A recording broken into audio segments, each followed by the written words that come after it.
भाई ये ectopic pregnancy क्या होता है? अरे यार ये तो बहुत इजी टॉपिक है, तो लाइक कर लेना और वीडियो को सेव कर लेना। पक्का पक्का। आजा भाई, रेडी। भाई देख, इक्टोपिक प्रेगनेंसी क्या होता है?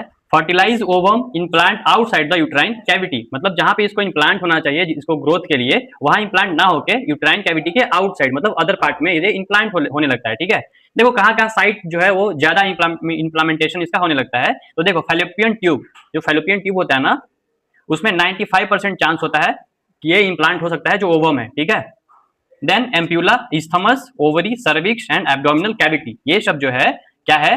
इक्टोपिक प्रेगनेंसी इसी को बोलते हैं। मतलब जो ओवम है वो कहाँ हो जाता है, कहाँ इंप्लांट हो जाता है? इन सारे साइट्स पे। हाँ भाई, ठीक है।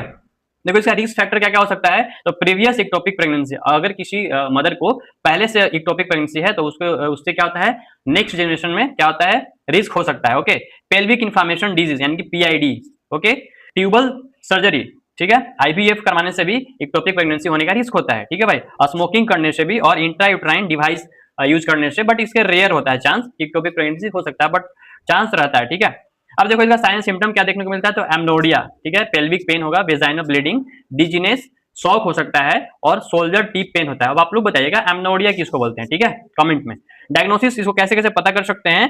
तो यूट्राइन एचसीजी टेस्ट होता है, ठीक है, ये और अल्ट्रासाउंड करवा के लैपेरोस्कोपी करवाया जाता है, करवा सकते हैं, और सीरम बी एचसीजी टेस्ट करवा सकते हैं। ठीक है, देखो ये कॉम्प्लिकेशन क्या हो सकता है अगर इक्टोपिक प्रेगनेंसी किसी को हो गया है, तो अगर उसका प्रॉपर ट्रीटमेंट नहीं लेते हैं तो कॉम्प्लिकेशन क्या क्या देखने को मिल सकता है? तो रप्चर ऑफ ट्यूब, क्या हो सकता है? Rupture of tube. ट्यूब, जो फैलोपियन ट्यूब होता है वो क्या हो सकता है? रप्चर हो सकता है। इंटरनल ब्लीडिंग होता है, ठीक है, हाइपोवॉल्मिक शॉक हो सकता है और मेटरनल डेथ भी हो सकता है। ठीक है भाई, ठीक है भाई। और देखो ना इसका एक सर्जरी किया जाता है, जिसको बोलते हैं हम लोग साल्पिंगोस्टोमी। क्या बोलते हैं? साल्पिंगोस्टोमी। समझ गए? समझ गए।